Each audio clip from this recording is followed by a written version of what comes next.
Hi, in this video, I'm giving a typical Indian example of the effect of the subconscious mind. The example what I'm giving over here, you will be able to see it in real life happening all over India and it's happening since ages. So you'll be able to relate to it. In our country, there are so many houses, there are so many households. In these houses, there are domestic helps working. We employ them. In most houses, you realize that these domestic helps, they are not allowed to sit in the house sofa or in the house chair, they sit on the floor. They are not allowed to use the dining table of the house to have their meals. They probably sit on the kitchen floor and have their meals. In some houses, even the set of utensils for domestic helps are different.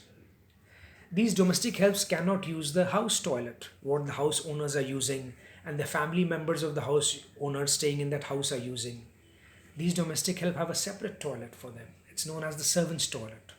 I feel sad to say in my building in the ground floor, there is one massive servants' toilet for all the domestic helps in the building.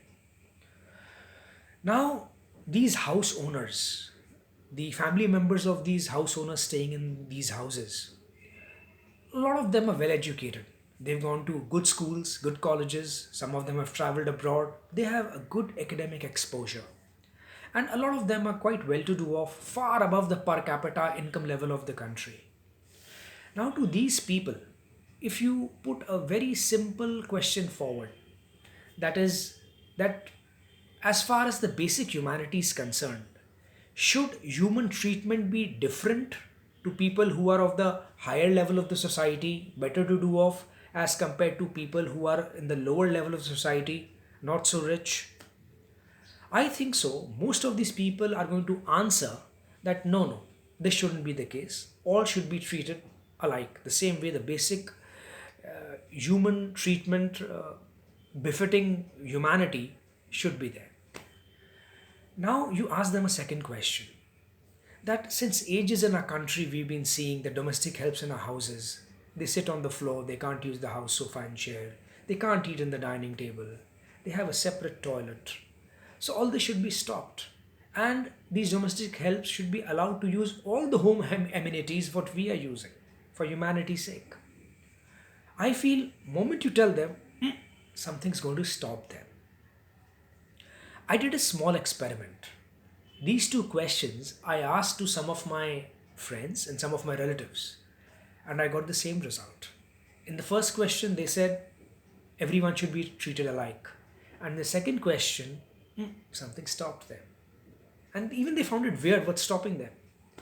Now, why this mismatch? In the first question, when they logically think, they feel that treatment should be alike. But in the second question, when we say that now adapt the change, something wrong which has been happening, correct it, they are unable to do it. Why this mismatch? I feel this is the case of the subconscious mind. Because as we've grown up since childhood, we are seeing in our country that how these domestic helps are being treated. Sitting on the floor, having a separate toilet, and talking to us obsequiously. These sort of behavior we've been observing, and all this has seeped so deep into our subconscious mind over the ages that it is actually affecting us. We are unable to do something what our conscious mind is saying. So, this I feel is a classic example of the effect of the subconscious mind in Indian context. I think so you're able to relate to it. Thank you.